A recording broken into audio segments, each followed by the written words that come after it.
Hi everyone, my name's Dean and welcome to my YouTube channel. Now you may not know who I am, but I've been in TV, home shopping and presenting for about 25 years.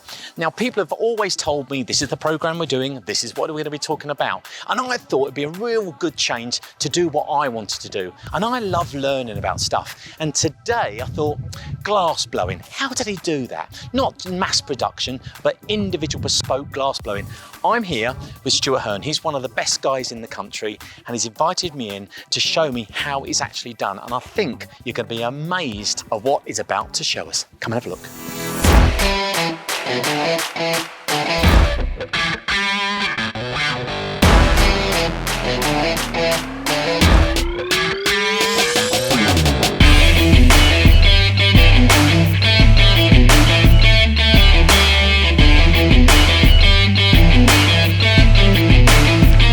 Apparently, Stuart is somewhere round the back here. He's been out the house at the front, and I think, mind the post, Mark, mind the post. Is this the door here? Is this the door? Mind, stop. He's trip over the table. Right, he's in here. Come on, look. They're working. I'm looking for Stuart Hearn. Anyone of you Stuart Hearn? That's me. It's the man here. Hello, mate. Apparently, I've been told you might be able to teach me a little bit about glass blowing. Hopefully.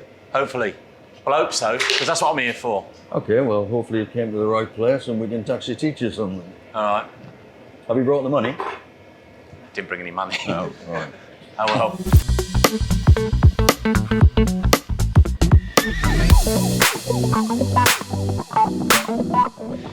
So, I've been allowed in. I'm allowed into one of the artisans in the country because I've wanted to do this channel to introduce you to some things I love. And today's glass blowing. And one of the top men in the country to do this is Stuart Hearn, who's sitting next to me on his throne.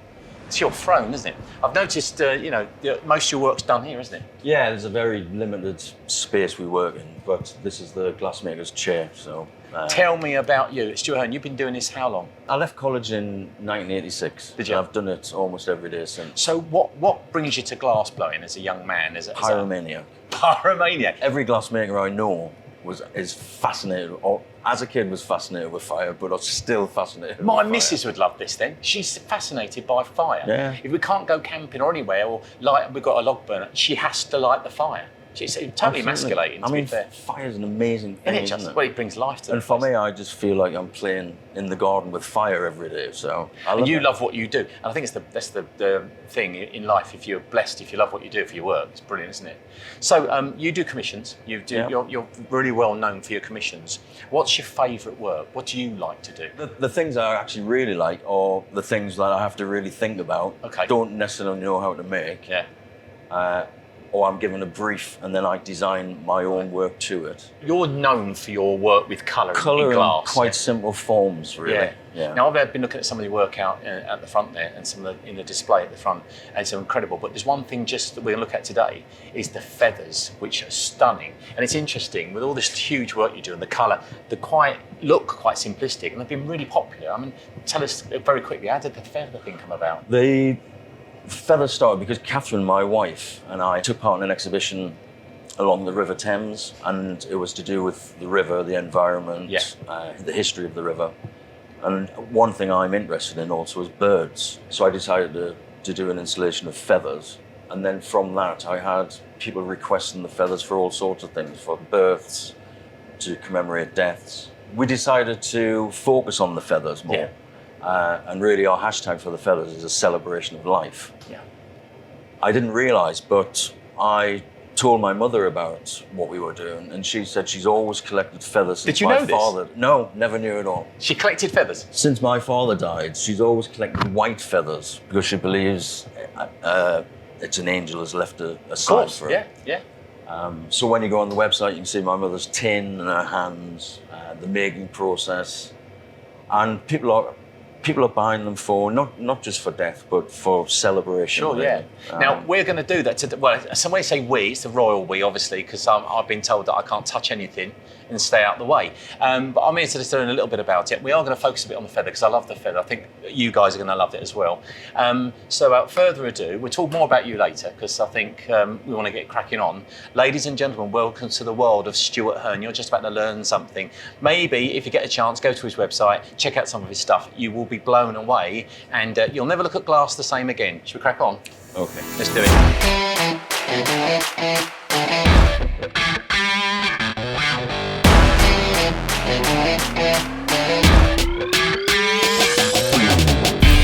Right, Stu. Yep. I love the feathers. Feathers amazing. They're right there, feathers, and honestly, that story's going to go out there. But I came here to learn glass blowing. So, can you show me how to, show us how glass blowing works? I think we can actually give you a go, so you can see how easy it is. I can have a go. Well, it's not easy, but you can have a go and you can find out how difficult it is. That'd be amazing. Yeah. So, OVS, we've got 1,000 degrees over there. We've got 10. What's the health and safety thing? Because obviously I work in a TV studio, so. Health and safety. So Kevlar sleeve. Hang on. That is it. Well, your eyes are covered, so. Oh, so I can melt my own glasses. It won't melt, don't worry.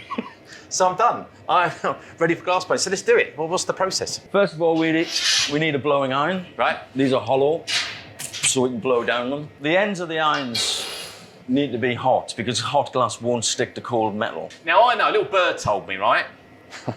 That's got its own name within the industry. This is our reheating chamber. The reheating chamber, otherwise known as? Come on, you can say it. It's the glory hole. Do not Google that. The iron, the rod, is hot enough to gather on. This is our furnace. The furnace is at 1,000 degrees. This bit is one of the most difficult things to learn. It's the most fundamental, because without any glass, you can't actually do anything. So is that like a pot of glass in there? Yeah. Yeah, okay. I mean, the analogy is like a big pot of honey. Oh, okay, right, And okay. a massive straw, and you try and turn the straw in the honey and gather as much honey as you can. And then basically we shape it, so we make sure it's nice and even, nicely on centre. What are these made of? Wood? These are alder wood. We get these from Sweden, and basically they represent the shape of your hand. Oh, okay. The wooden tools are all kept in water, and they have a layer of carbon on them. All right. The water turns to steam and stops the glass sticking to the carbon. Oh, So once we have the shape, we're going to blow down the iron, trap the air with my thumb. When the air hits the hot end, it's going to expand and put the bubble in. So there's the first bubble. So basically then, now that's a misnomer. So the actual art of blowing isn't so much blowing, it's actually air expanding in the glass. The blowing itself, anybody can do. Yeah. It's the understanding and knowing when to blow. What's my thought process here? Very, very light touch, keep it moving. If you fight the glass, you'll never win. Don't fight it. Calm. All the things that I'm not. Sounds very basic, but remember to use both hands. Okay. I'm actually quite nervous now. I came in here thinking, oh, this would be all right. But now you see how delicate it is and how... You think you're nervous? How do you think I feel? Well, you've been doing it for 30 years. Yeah, but you haven't. I'm more nervous for you. Oh, I see, yeah. What could possibly go wrong? I've got 3 experts, 1 expert. Well, not you, Mark. I know you see you get a bit stressed out. It's been a busy morning and we're tired because it's quite hard work. But it's actually really therapeutic to do. Glass making is an amazing spectator sport. Glass doesn't like being cold or wet. So when we put a little bit of water on that line and tap the iron, it should break off and it should transfer from one iron to the other. So the bottom's finished and then we finish the top. I don't know why you're laughing, Martin. You squeeze the blades together, go in and just lift. Smooth, isn't it? It's just stay calm and smooth. Why are we here? Why am I doing this? Why am I doing this? So that's what you're going to make. Hello? I'm just looking at Martin's face through the whole of that going, We didn't expect this, did we? Oh no, come on, let's do it. We only have clear glass in the furnace. It's settled at 1,080 degrees. When it's solid glass or you've got a larger amount, it'll cool down a bit slower. But for things like this, where it's a small amount of glass, it cools down very quickly. Stage 1, didn't break it.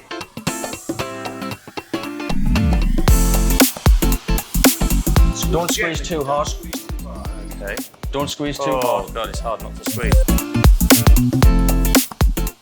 So do you know what, ladies and gents? Stuart's been doing this for 30 years, and you can see in here some of that labour, if you like, that you do every day. But we were saying during the making earlier on that every single piece is different, and a lot of yours are commissions. But where did it all start? What was your first piece? Was it when you were learning, when you were training? What was your first piece you did?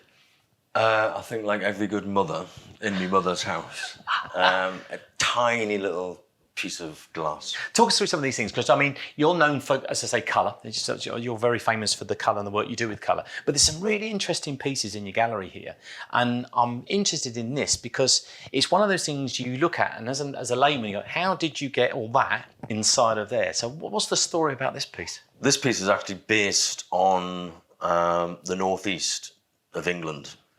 About 400 years ago, they had a big glass industry, and they used to dump the old pots of glass at sea, and over time they've broken down, and when you walk along the beach you find beautiful glass pebbles. Wow. So this is my interpretation of that. So I've made my own glass pebbles. The bowl itself is blown and then cooled down. These pieces are all hand engraved on a wheel to get the texture, and then they're actually put in when the piece is cold.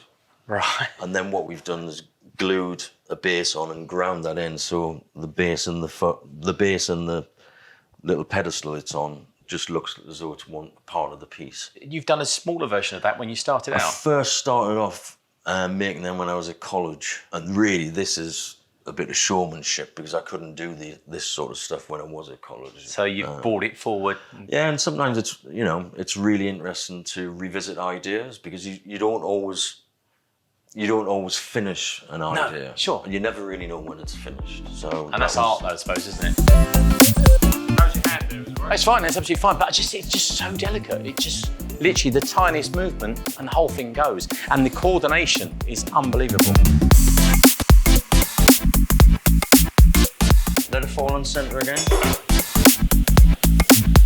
Do you know what? A Georgie glass. This is turned into a little glass for Georgie, my son, because I thought it's going to be big, but it's going to be small.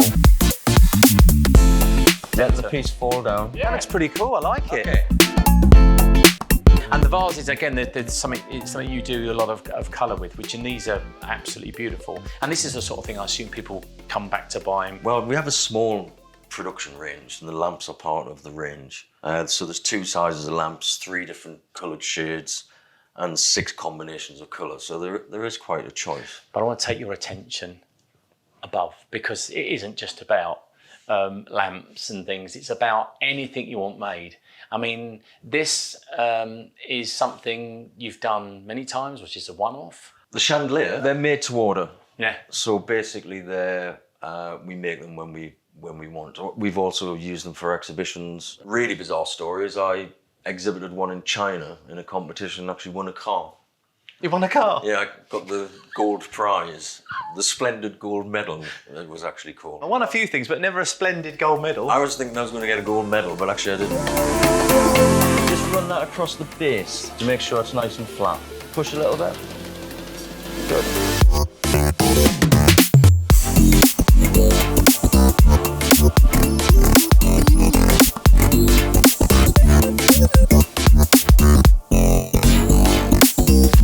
Interestingly enough, I look around your collection and what you do, some of it's really quite simple. I mean, this bowl like this one here, isn't it? Sometimes the simplest things can be the most beautiful, can't they? Sometimes the simple things are some of the hardest things to make because you can see every mistake. Yeah, I was going to say that. Surely it's open up, it's got to be pure because you're going to see the mistakes. Sadly, I'm a masochist as well, so, you know. You were saying earlier on, this is all fantastic, but it can all end like that absolutely. kind of... I mean, you know, from one particular point, from the furnace right the way through to finish, it can happen in a second, can't it? Yeah, we made a piece or almost made a piece the other day. It was 4 hours it took, and I made a mistake on the last 30 seconds. And, What did you do? What was the mistake? Well, lots of swearing.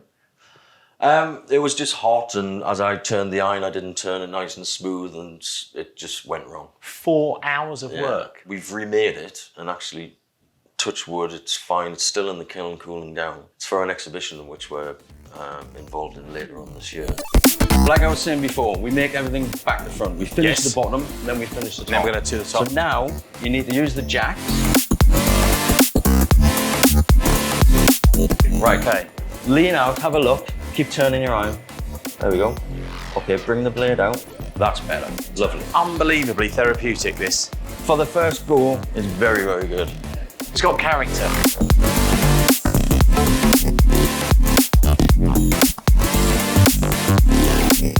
So people can come to exhibitions. Do you do those a couple of times a year? We're involved in Cambridge Open Studios, which is in July, and also we have our open weekend in December. Tomorrow night, you can fight George for it.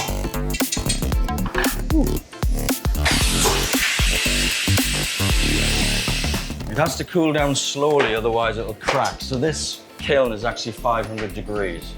And does But it stay at 500? That was very good. Thanks, mate. Don't give up the day job yet, but in a few weeks, I think, you know, if Do you know there's a what? vacancy here. I think there's a lot of things, not really knowing what you're doing, trying to get it right, the coordination. And all I'll say is, and that's the whole reason I love doing these things, so to realise that people like yourselves, it's such a wonderful thing. If it looks easy, it's not. And Actually, that's the most... You did very well. If someone wanted to have something made by you, what do they do? Go to your website? Get in touch with you? Ring us, email. Yeah. And then we do massive bespoke work. Yeah. You know, if somebody's broken a shade, they can't get it, or So something really, really unusual that maybe you can't get anymore because it's an antique, Yeah. you might be able to replace that and do a new version. or similar. Yeah. I mean, we work with restorers, we work with architects, designers, lighting companies, Yeah. but also the public. Well, Stuart, I would say, number one, thanks for inviting us here. I've had a great time. Martin's had a great time laughing at me. Thanks to the boys as well. Thank you. Cheers, lads. And we are now going to pack up. What's that? Oh. Did you do that? Is that my glass? The glass just breaking off the metal. That is glass blowing. Almost. But you still rolling, you. So, if you enjoyed that video, don't forget to like, subscribe, and tap the little bell. That'll give you notifications of all the other great videos I've got coming your way. And also, remember, if you've got an idea and somewhere you'd like me to go, don't forget to email your idea.